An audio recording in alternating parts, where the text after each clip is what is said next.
will never sustain a lifelong love without forgiveness. He's gonna blow it. He's gonna blow it and say the wrong, dumb thing at the wrong time and not even know that it was a dumb thing. And say it over again and again and not even know that he is ticking you off every time he says it. She's going to be busy giving you what you used to need, not knowing that you are not who you were. And if you don't forgive her for being what used to be a good wife, you'll never see the good wife that she could be now.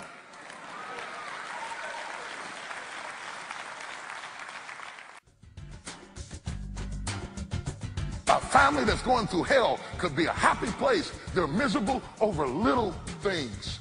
What are the little things that you are getting wrong, and are you willing to change them? You might not fix all of them. Just fix enough of them that you can get Fred on the boat and y'all can get back together again, and he can do some fixing and you can do some fixing, because it's not going to be one-sided fix. I can hear somebody right now. They're saying, yes, get them, Jakes. You know, oh, that's right. They're going to be in the car saying, that's right. If you just listen to me, that's right. Shut up! I'm not just talking to her. I'm talking to you. Just because somebody talks soft doesn't mean they're not serious.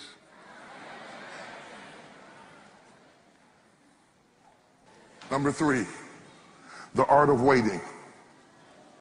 The art of waiting. Everybody wants everything now. They won't wait. The art of waiting. You're not going to bond together the first 6 months. You're not going to get the cleaving right even the first year. It takes some time for you to leave the historicity of your mother and father and cleave and become one flesh. You're going to go through some name changes, and you're going to go through some frustration because you're still leaving and cleaving, and it's a process before your mother finally gets out of your head and your father finally gets out of your head, and you start developing a new culture and a new philosophy that your kids one day will have to grow up and leave and cleave. The art of waiting. Jesus, as busy as he was, sat by the well all day waiting on one woman to come down to the well. He knew she would get there, and he waited. There are some men in this room. There are some men in this room who are waiting for you, sister, at the well. He's waiting. A waiting man is a man who hasn't given up.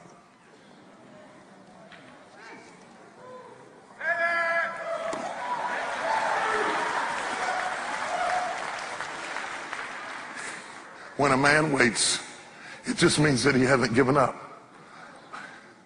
Brother, there's a waiting woman.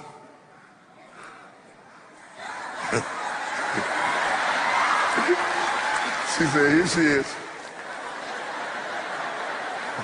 Oh, I could really go there with that. I will stay right here. Woo. There's so much to be said. There's a waiting woman waiting on you to grow up.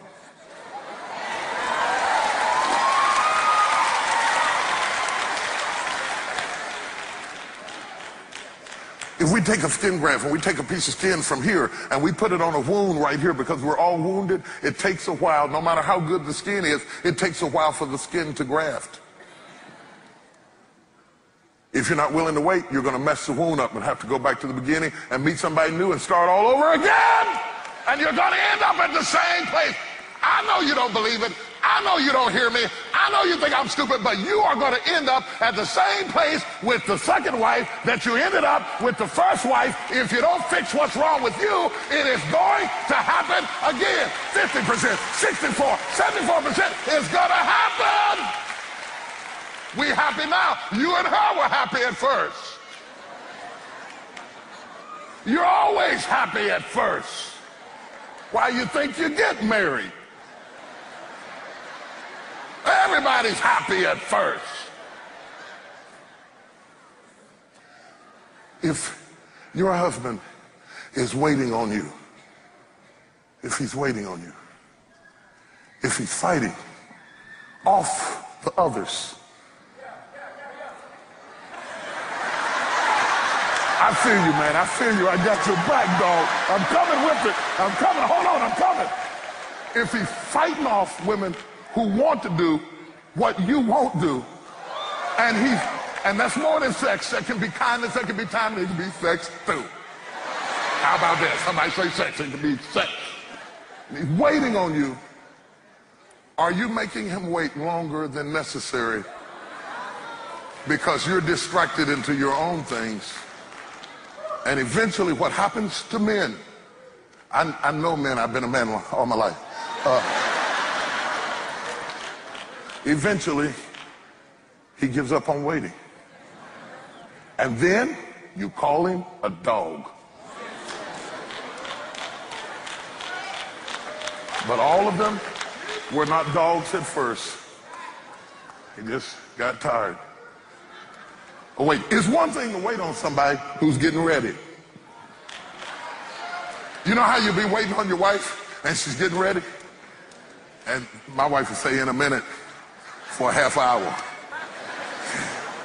But I can deal with that as long as I see it coming.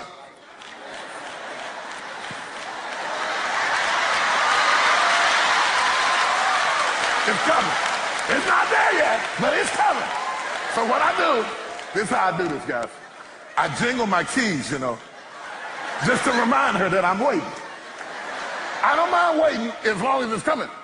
What becomes difficult is when you're waiting and you see no change.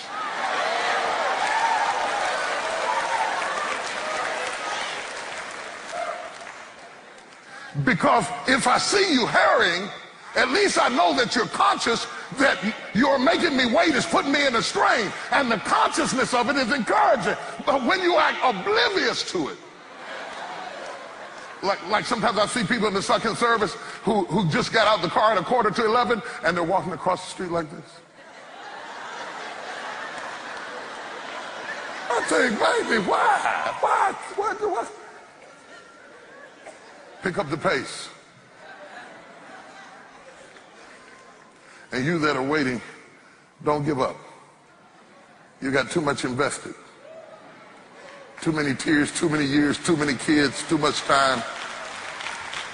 And some of y'all, I don't know, it's hard to encourage you. You ain't been married long enough to be tired.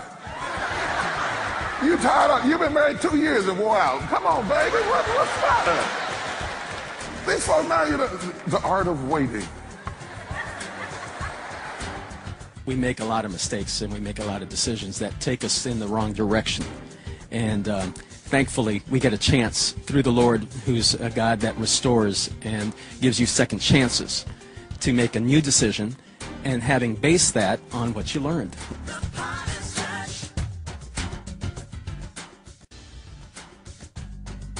The art of forgiving. The art of forgiving. You will never sustain a lifelong love without forgiveness.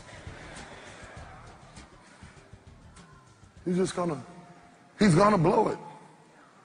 He's gonna blow it and say the wrong, dumb thing at the wrong time.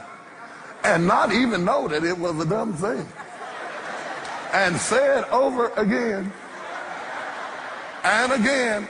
And not even know that he is ticking you off every time he says it. She's going to be busy giving you what you used to need, not knowing that you are not who you were. And if you don't forgive her for being what used to be a good wife, you'll never see the good wife that she could be now.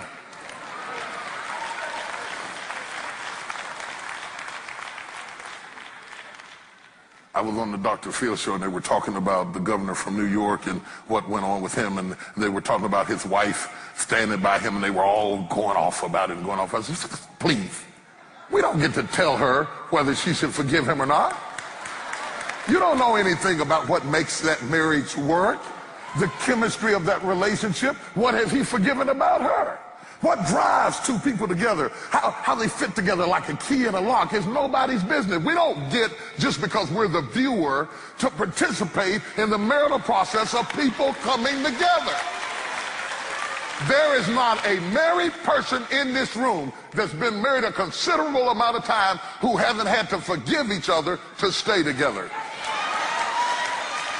And if you don't develop the art of forgiveness, and some of you have never developed the art of forgiveness because your mother didn't demonstrate it or your father didn't demonstrate it, and you have no point of reference and it's not in your culture, and if you don't get in your Bible, you're not going to find it. And I dare you to pray the Lord's Prayer and dare you to stand and pray, forgive me of my trespasses as I forgive those who trespass against me. If God forgave you like you forgave him, would you be saved or would you be going to hell right now?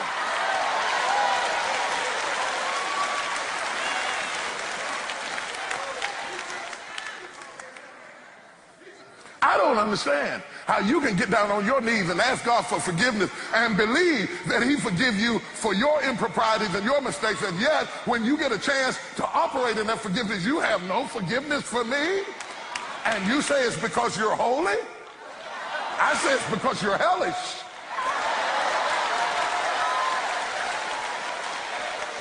You can't be an unforgiving Christian. It's an oxymoron. Christians are forgiven. How can you be an unforgiving